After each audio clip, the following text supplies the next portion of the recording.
Miley Cyrus still wants the best of both worlds, just not if it means she has to go on tour.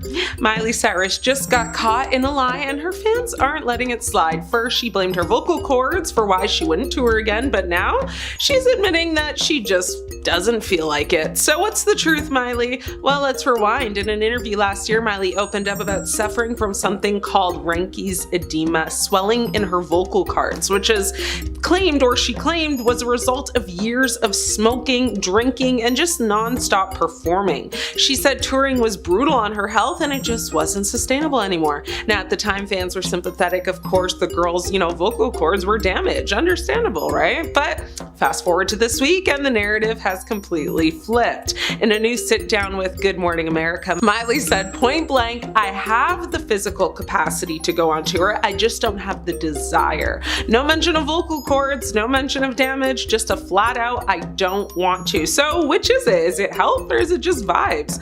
She went even deeper in a separate interview saying that touring doesn't align with her mental health anymore. She said she thrives in stability and being on the road messes with her sense of peace. Now, after a show, she explained she crashes emotionally. 1 minute you're in front of 80,000 screaming fans and the next you're alone on a bus in the middle of nowhere. Not exactly the rock star fantasy we were sold. She also said staying sober is harder on tour and apparently sobriety is one of her non-negotiables now. She even called it her god. So yeah, Miley's choosing peace, quiet, and probably a very expensive therapist over screaming arenas and light up wristbands. But here's the thing, just a year ago she made it seem like touring was impossible, not just undesirable. She made it seem, and sound like her vocal cords couldn't handle the pressure, that it physically wasn't safe for her to hit the stage again. Now she's admitting the truth. It's not that she can't, she just doesn't want to. And listen, that's fine. People evolve, artists evolve. We're not here to force anyone into a tour bus, but don't gaslight the fans into thinking it was a medical emergency when really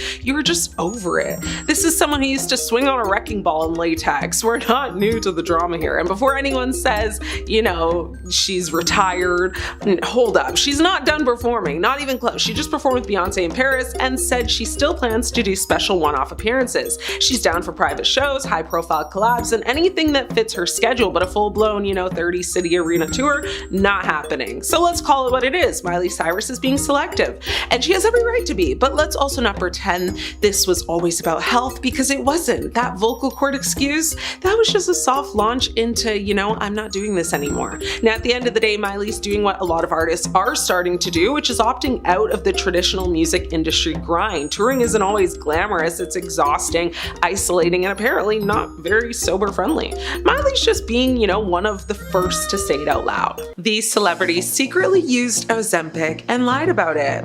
That is, until they got caught. Lizzo spent years denying being on Ozempic. Back in last September, the singer shared an Instagram video of herself at the gym. Now, in the comments, someone accused her of either using Ozempic or maybe another weight loss medication to achieve weight loss. They said the rate at which, she lost so much so fast could only be the result of medication or surgery, or maybe even both combined. Now, Lizzo responded a few days later with another video, this one captioned, "When you finally get Ozempic allegations after 5 months of weight training and a calorie deficit." She clapped back pretty hard, wanting people to know that it's been solely her working out and eating less that is the cause of her weight loss. Now, later on, she would confess that she actually did try Ozempic once, but she said she never liked it, and so she got off of it. Kylie Jenner has denied many times being on Ozempic. Now, Ozempic rumors have plagued the reality TV star since Travis Scott released a song with the lyrics, "She doing Ozempic, trying to be different, trying to be a newer woman." Now, in last August, she spoke to British Vogue about her body's journey throughout motherhood, explaining that as soon as she felt in shape again after the birth of her first child, she then became pregnant with her second child. She said, "I feel like people didn't give me, or give women in general, enough empathy. I see pictures online and people are accusing me of being on substances or something," referring to Ozempic and similar stuff. She continued to say, "I'm back at my weight I was before I had my daughter and son, and people are putting side by sides of me 3 months postpartum. I'm like, does everyone forget that I had 2 children and I gained 60 pounds both pregnancies?" Khloe Kardashian has repeatedly denied being on Ozempic for some time now. Now, back in 2023, the reality TV star posted photos of herself on Instagram Instagram, which immediately sparked Ozempic accusations in the comments. Khloe fired back in the comment section saying, "Let's not discredit my years of working out. I get up 5 days a week at 6 a.m. to train. Please stop with your assumptions. I guess New Year still mean people." Now, some fans have questioned Khloe's claims, basically, saying that she's lying, and others have defended her though. One person online actually said, they post selfies and videos in their gyms when I can bet the only thing they do in there is basically walk on the treadmill. Ouch. What do you guys think though? John Goodman, the dad of all dads sitcoms, remember him from Roseanne? Well, he's shown up recently looking almost completely unrecognizable. I mean, he's lost over 100 pounds, and although he credits that loss to portion control and just walking, everyone in Hollywood is kind of side-eyeing him and the transformation and kind of just whispering Ozempic. Now, Goodman looked thinner, sure, but he also looks tired, distant, and maybe a little, like he kind of misses carbs and sweets. Fans were very supportive, but low-key a little worried he might have traded his jolly, happy energy for something a little bit more, let's say, medicated.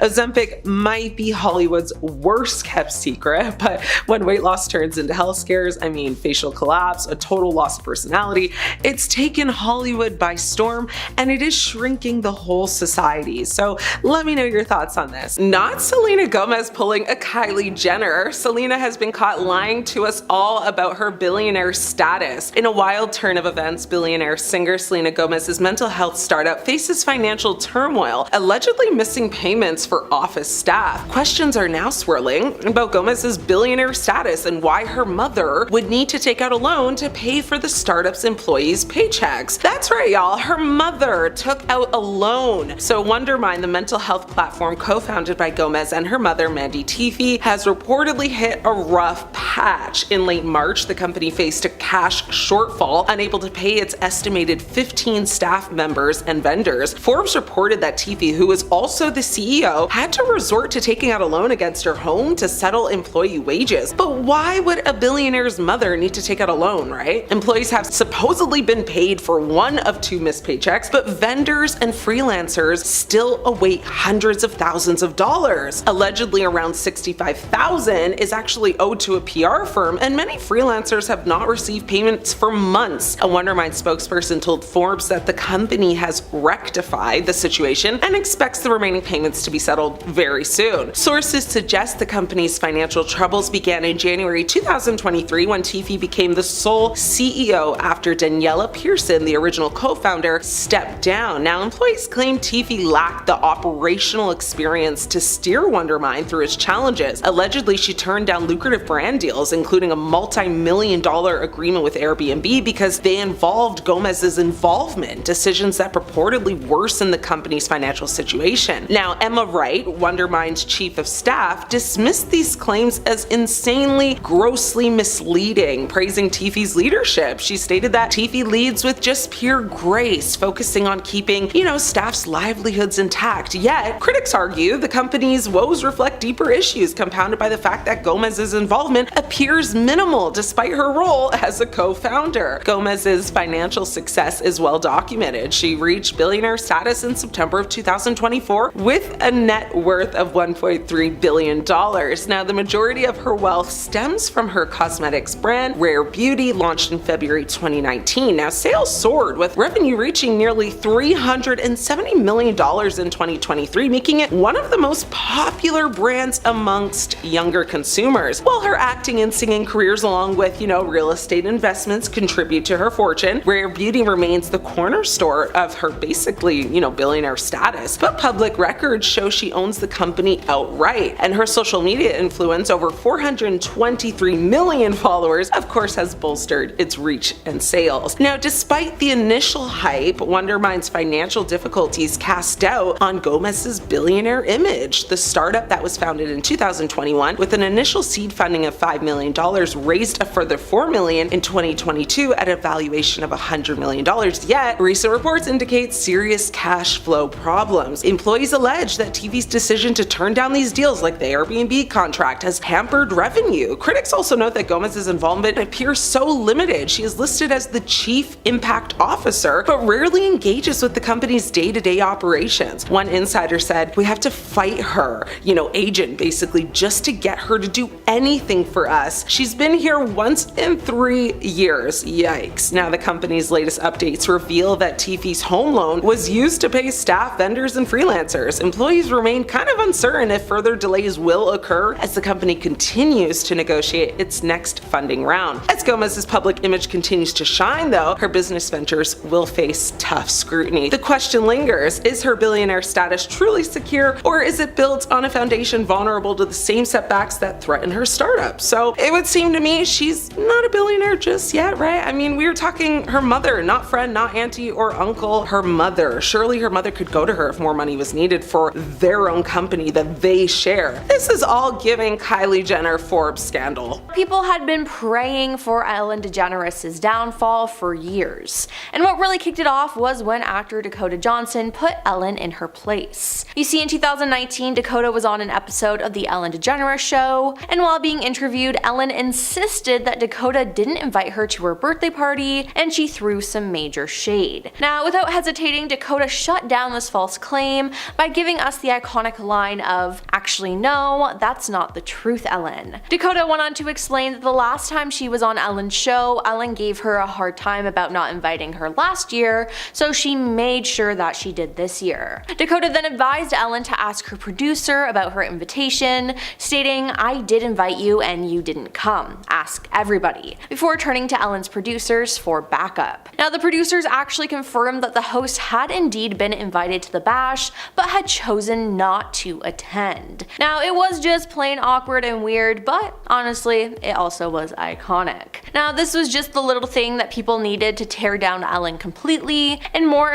of her bad behavior and being horrible to her employees all came out. Now, it seems like Dakota was ahead of her time with calling the star out. Music duo Milli Vanilli were sensations who were adored by many, but it all came crashing down when they appeared on Club MTV package tour lip-syncing pre-recorded tracks. Now, during a Connecticut show, the tape jammed, "Girl You Know It, Girl You Know It, Girl You Know It" blared from the speakers while the duo danced for a moment before fleeing the stage. Now, it was revealed that the duo were lip-syncing. Now, if this isn't embarrassing enough, this prompted doubts regarding the duo's authenticity, and after their album was released in America, the singer Charles Shaw revealed that it was him on the album, not the group Milli Vanilli. Now, the duo eventually admitted to being frauds and subsequently appeared at a press conference to return their Grammy Award for Best New Artist. The duo then resurfaced in 1993 as Rob and Fab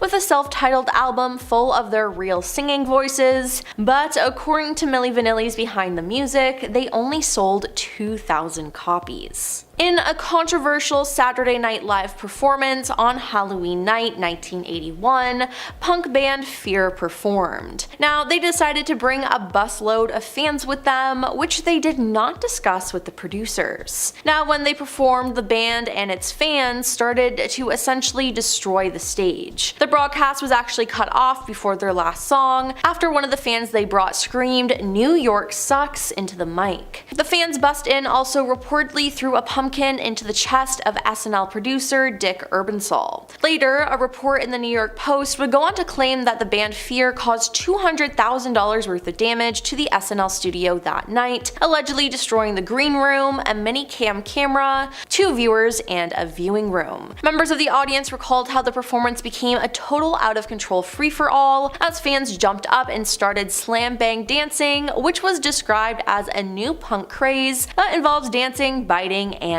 kicking. Yeah. The report continued that producer Dick Eversole tried to usher the groupies into the green room, hoping to calm them down, but instead they wrecked it. The article also included quotes from an unnamed NBC technician who said, "I've been in this business for years and I've never seen anything like this. This was a life-threatening situation. They went crazy. It's amazing no one passed away." Yeah, safe to say they were not welcomed back to SNL at all. And in 2004, Ashlee Simpson was on the rise, and she was the musical act on Saturday Night Live that June. But her SNL performance did not go as planned. She performed her hit single Pieces of Me, and it went well, but she then returned to the stage to perform her next song when the vocals for the previous song began playing while her mic was down at her side. Yes, it was revealed that she was lip-syncing.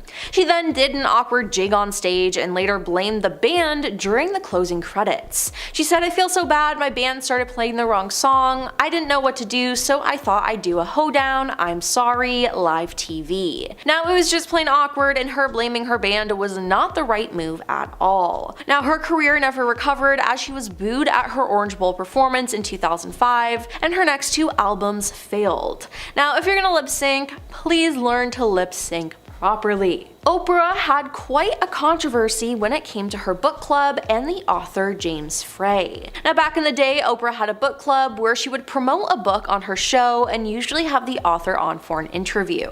Now, this would result in the book going on the best-selling list, and Oprah added James Frey's book A Million Little Pieces to the reading list, and in October 2005, James then appeared on the Oprah Winfrey Show to promote his book, which the talk show host had previously said she couldn't put down, calling it a gut-wrenching memoir that is raw and it's so real. Now, when James was promoting the books on talk shows or other media outlets, it was referred to as a memoir. But large parts of the stories were later found out to be exaggerated or fabricated, sparking a media controversy. Now, this was discovered after an investigation conducted by the Smoking Gun. They determined that James had actually fictionalized some of the story, so he was caught lying. And the fact that Oprah promoted it was not a good look at all. Now, controversy arose more after Oprah initially defended the book, but she later confronted James on her show in January 2006. Now, Oprah began the live program by telling him, "It is difficult for me to talk to you because I feel really duped, but more importantly, I feel that you betrayed millions of readers." James then admitted to Oprah that he had altered and embellished details of his story, including the fact that he had been in jail for just several hours, not 87 days, as stated in the book. Now, Oprah then also confronted the publisher of A Million Little Pieces, saying her staff had been contacted about possible inaccuracies in the book, only to be told that the publishing company stood by James's story as a work of non-fiction. Now, everyone was upset with James, and it left a lot of Oprah's viewers angry as they bought the book to support him. Now, it seems like Oprah is always at the scene of the crime, as during a 2002 appearance on the Oprah Winfrey Show,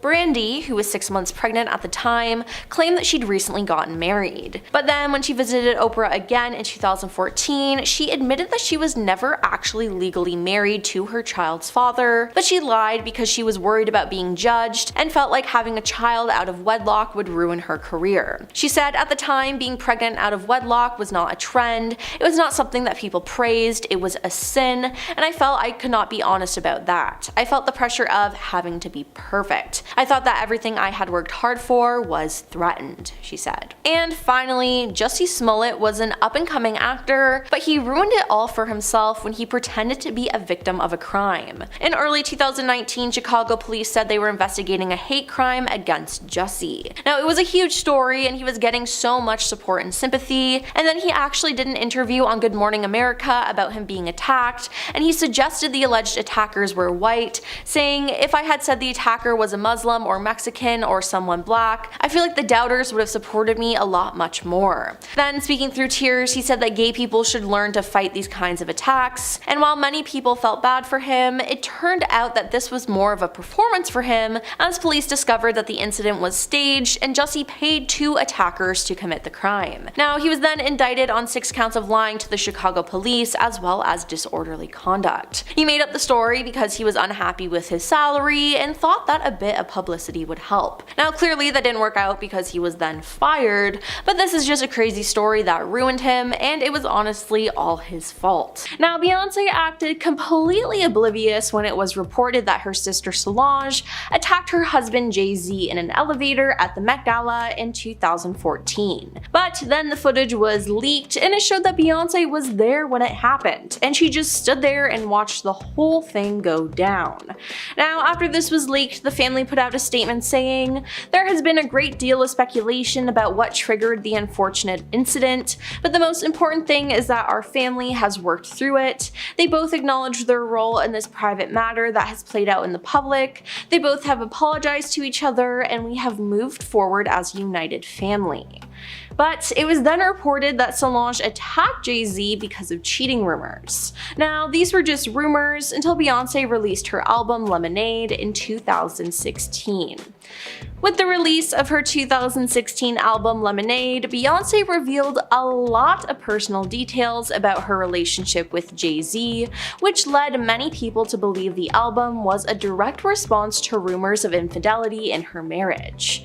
However, after the album's release, she did an interview with Elle magazine where she was asked if the album was truly based on her marriage. Beyonce said, "This is not a story about my marriage, it's just an exploration of the journey of women everywhere." Now, fans were confused by this response though, due to the very public references to her husband's alleged cheating, as well as the infidelity-themed song Sorry. Now, in the end, Jay-Z did admit to cheating on Beyonce and clarified it on his album 444. He later did an interview where he confirmed it, as he told the New York Times magazine, "You know, most people walk away and like divorce rate is like 50% or something, because most people can't see themselves. The hardest thing is seeing pain on someone's face that you caused and then having to deal with it yourself. So you know, most people don't want to do that. You don't want to look inside yourself, and so you walk away." Now, the couple eventually worked through everything though and are still together today.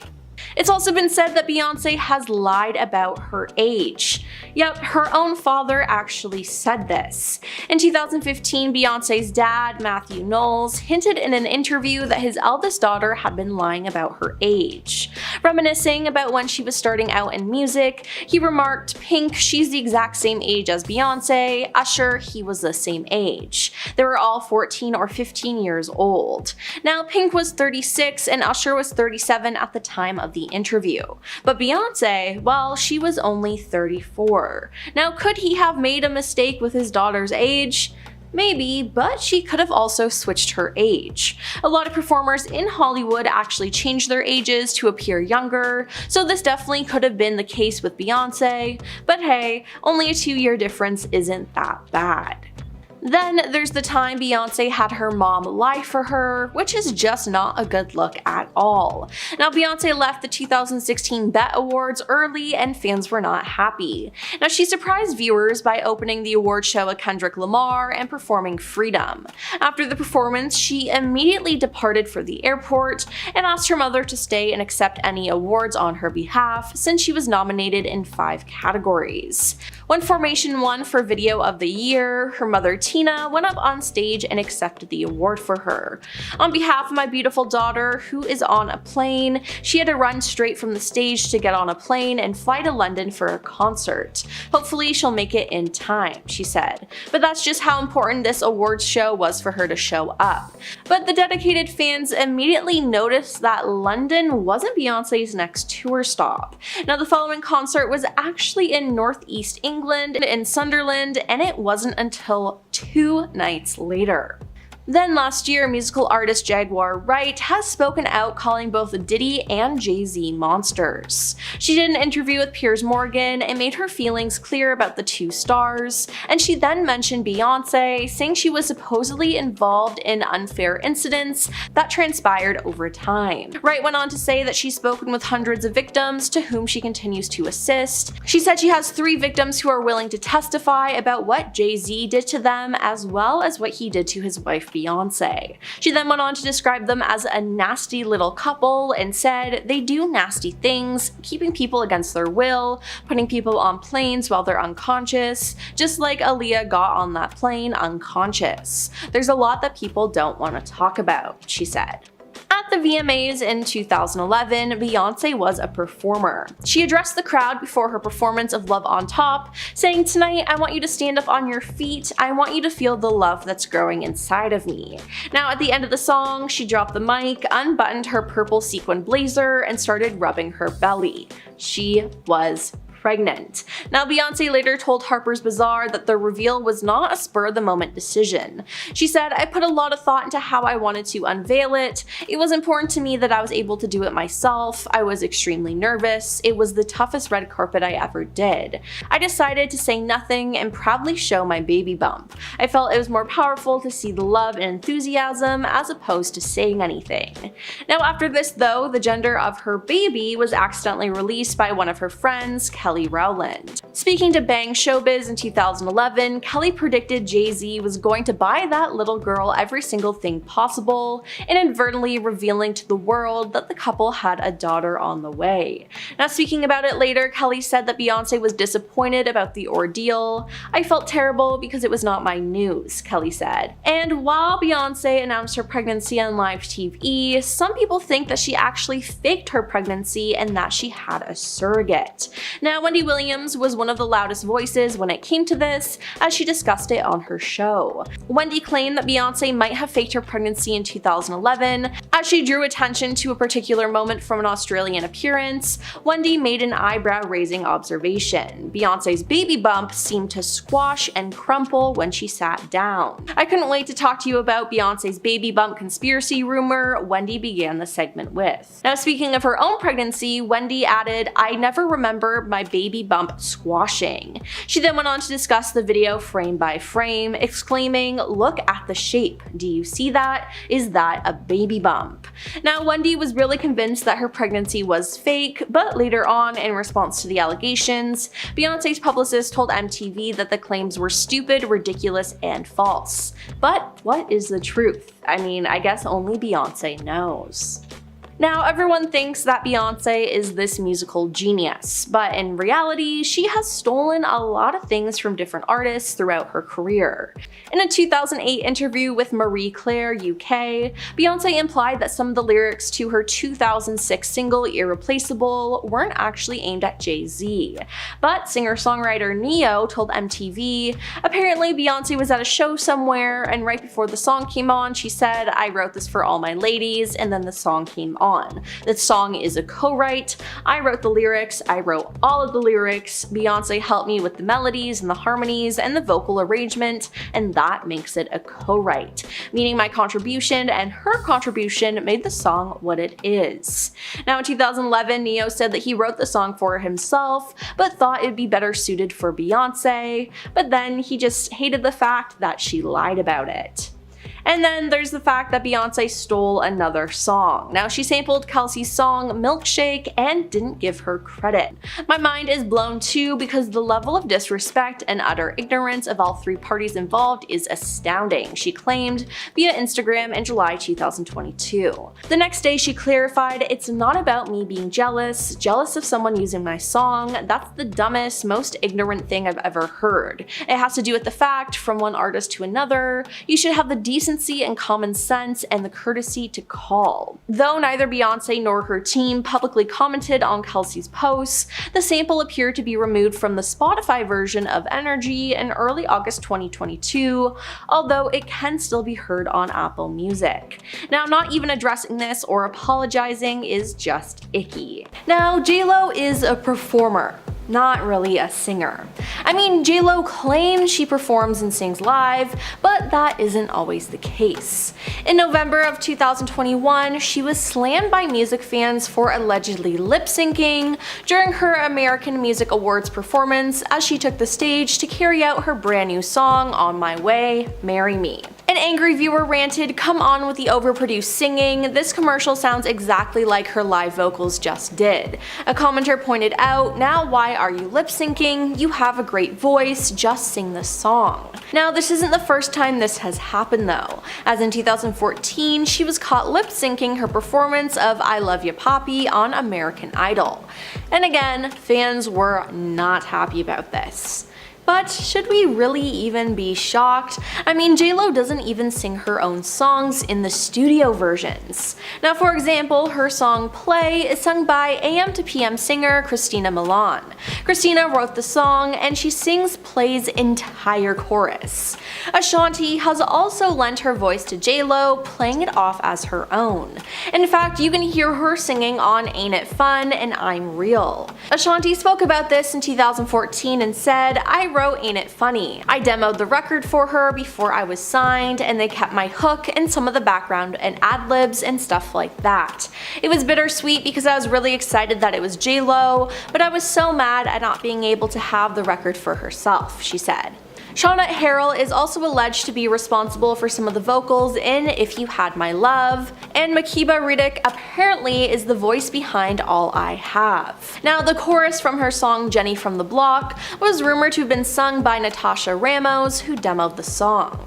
Now, in fact, Natasha addressed the claims in 2019, tweeting, "JLo did indeed go in the studio and lay down some background vocals over mine. So I wouldn't say she's so much lip syncing, however the backgrounds are predominantly me and some ad-libs and laughs are as well." When fans found this out, they called out JLo for lying and branded the music industry trash and insisting that Jennifer should not be famous for work she never did.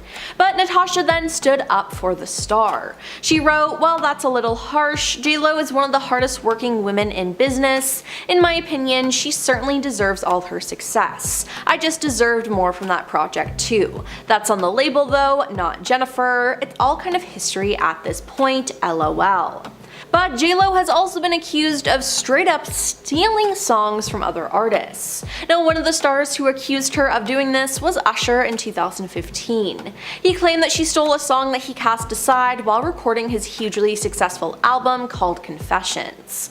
Usher claimed that JLo's single Get Right is actually a re-recorded version of Ride, a song he co-wrote the year before, which was only available online.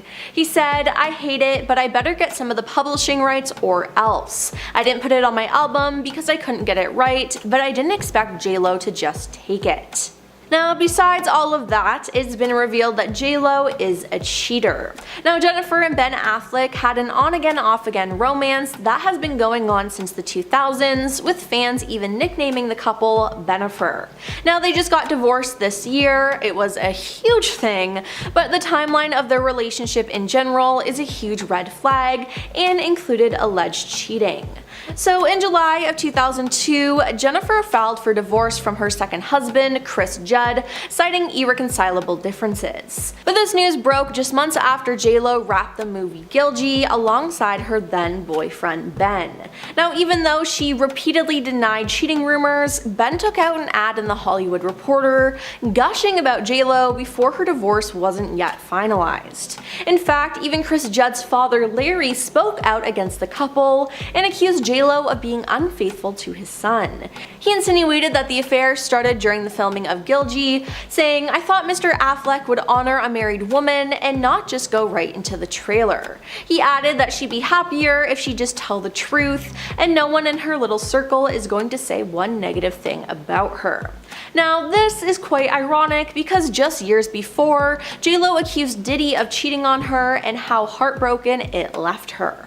Now, I have to bring up JLo's infamous movie line interview in 1998. Now, this very well could have ruined JLo's career, as at the time she was 27 and fresh off the success of her film Selena.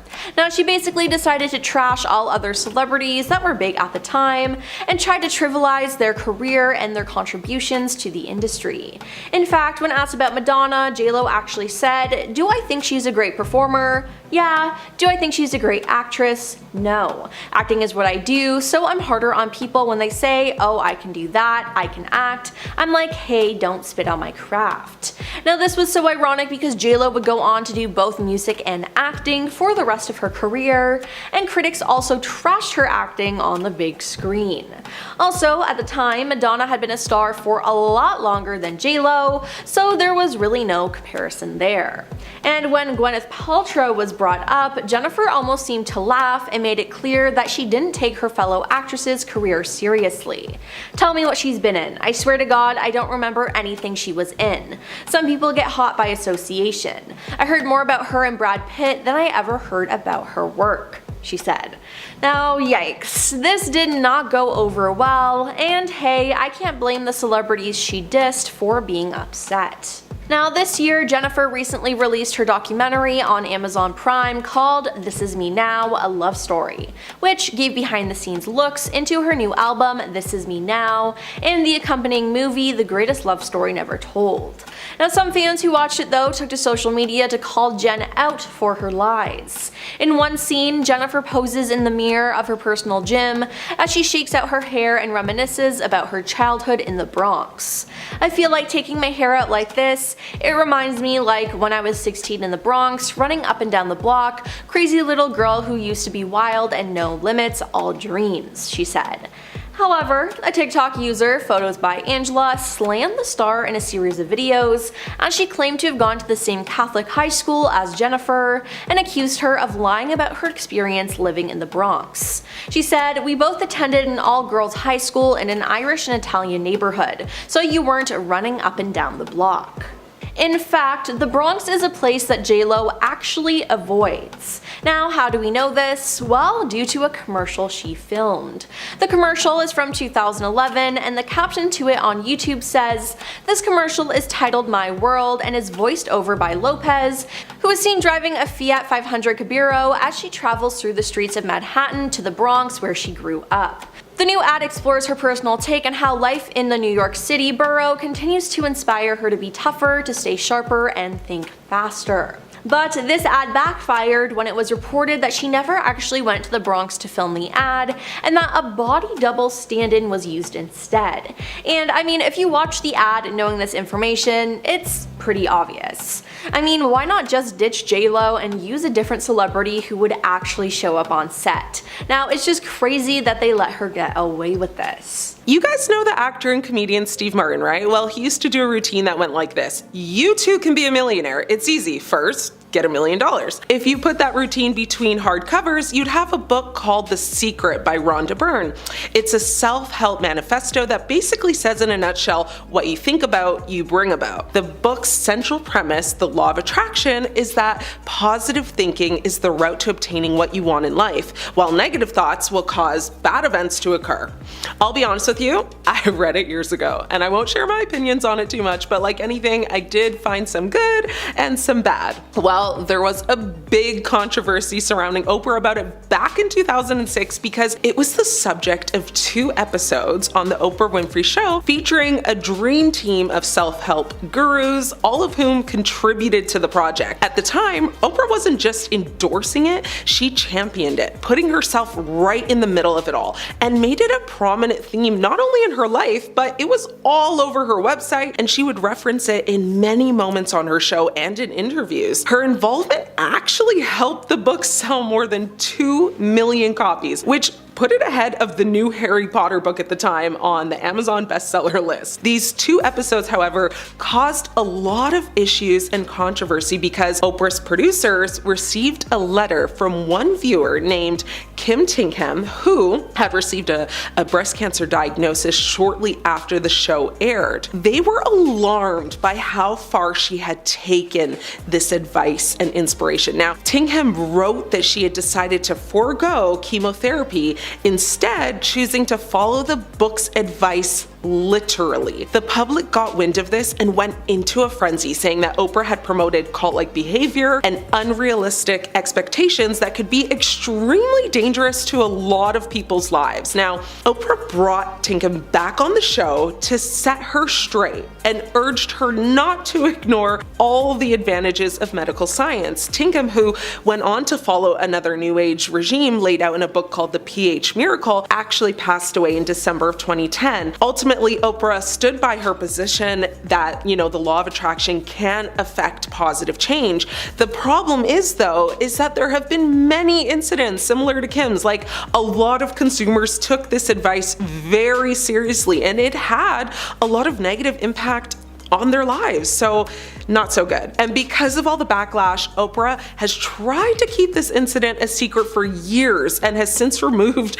both episodes on her channel and website to try and keep the whole debacle under wraps. Next, I want to talk about Oprah's Maui scandal. Now, Oprah has a special connection to the island of Maui, Hawaii. In 2002, she purchased a 23-acre estate, which she has used as a private retreat and vacation home. Must be nice. Oprah's Maui estate, which she named The Farm, features a luxurious main house, guest cottages, a private movie theater, and beautifully landscaped gardens. Now, over the years, Oprah has shared glimpses of her home with her fans through different media outlets. Now, in a response to the 2023 Hawaii wildfires, Oprah and Dwayne Johnson, better known as The Rock, teamed up to support the Maui community.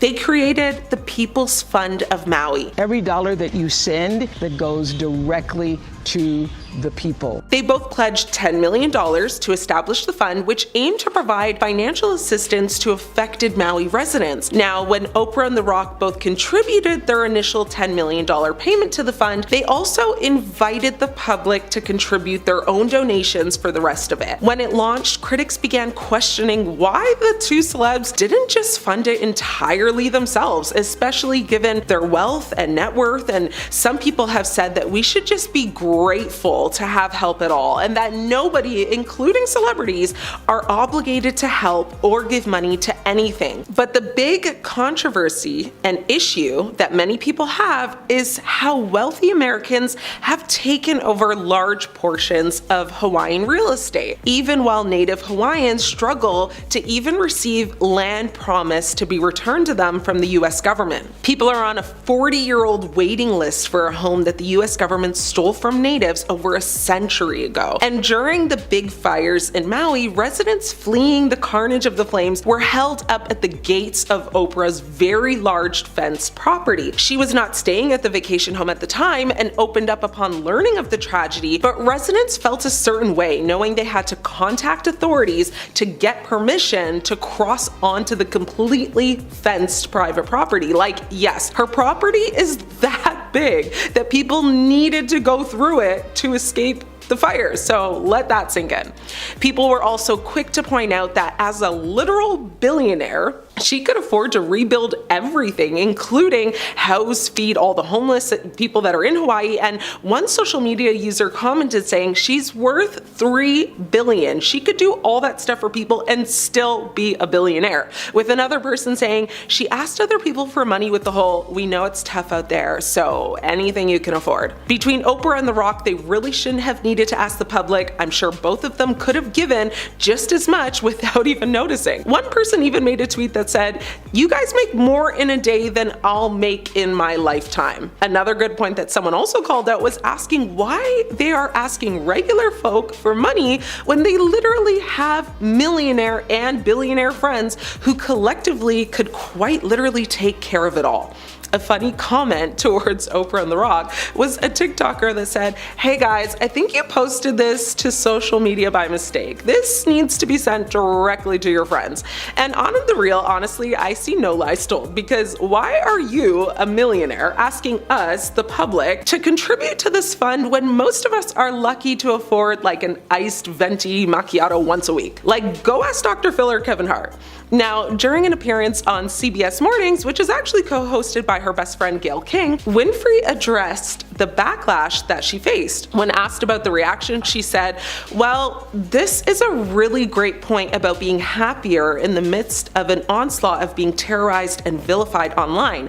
I will say this. I came out of this experience with so much more compassion for young kids, because I was thinking, what if I didn't really know who I am? What if I didn't have the assurance of Invictus, that I am the master of my own fate and the captain of my soul? And continued on by saying, so all of the online attacks, lies, conspiracy theories really took the focus off of what was the most important thing, and that was the people of Maui. Now, this particular clip was shared on X, formerly known as Twitter, and she faced even further criticism because she was then accused of playing the victim. You know, one user wrote, Oprah playing the victim while trying to sell her book? Gross. Now, despite all of the backlash, Oprah's popularity on social media soared. She gained more than like 110,000 followers between Instagram and TikTok alone. Another person actually wrote, "They're giving Oprah more airtime playing the victim than the real victims. Sad." Another person wrote, "Oprah playing the victim and saying she was terrorized online. Gee, I wonder how the people of Hawaii must feel." And one person hoped Oprah would read all of these comments and said, "Oprah, in case you read this, you are not the victim here. Talk to the people who lost everything. That is where our sympathies and prayers are." Now, a viral TikTok video that has been viewed millions of times made several allegations. They include that Winfrey hired a private firefighting team before the fire spread, hired private security to prevent people seeking shelter at her property, and had previously bought her land for pennies on the dollar. When asked about the viral TikTok, a spokesperson for Oprah said, all of the allegations in the videos were false. The original video has since been removed, of course, from the platform. However, reposts with several millions of views are still available. Now, remember the infamous Oprah episode in 2004 where she gifted literally everyone cars? Of course you do. Well, it wasn't so black and white as it seemed. What she didn't want everyone to know is just how difficult it actually was for the audience to be able to drive off in one. It was Oprah's Favorite Things episode. Now, she surprised her studio audience by giving each one of them a brand new Pontiac G6 sedan. The episode, which was part of Oprah's 19th season, featured her favorite products and gifts of the year. At the end of the show, Oprah announced she was giving away 276 cars, each valued at about $28,000. Now, the surprise gift was met with tears, cheers, and screams of excitement, of course. The episode actually became one of the most memorable moments in Oprah's show's history, and it was widely covered in the media. To this day, it has been literally one of the most parodied clips, and people just can't seem to get enough of it. Well, as exciting as everyone was to know they'd just been gifted a car, what followed after is that they were hit with a hard slap of reality when they were told that it wasn't quite totally free. They were then told if they wanted to drive it off the lot, they'd first have to pay about $7,000 in taxes, which, let's be honest, like who, especially around Christmas time, has a free $7,000 just sitting around ready to be dropped on a new car's taxes? If you're already planning on buying a new car, cool, totally get it. But being realistic, I would say more than half of her guests did not have that type of money just readily available. Now, on the plus side, the audience was allowed to choose if they wanted to just take the cash value of the car instead, which, hey, like not bad to go to a taping of the Oprah show and walk out about $28,000 richer, right?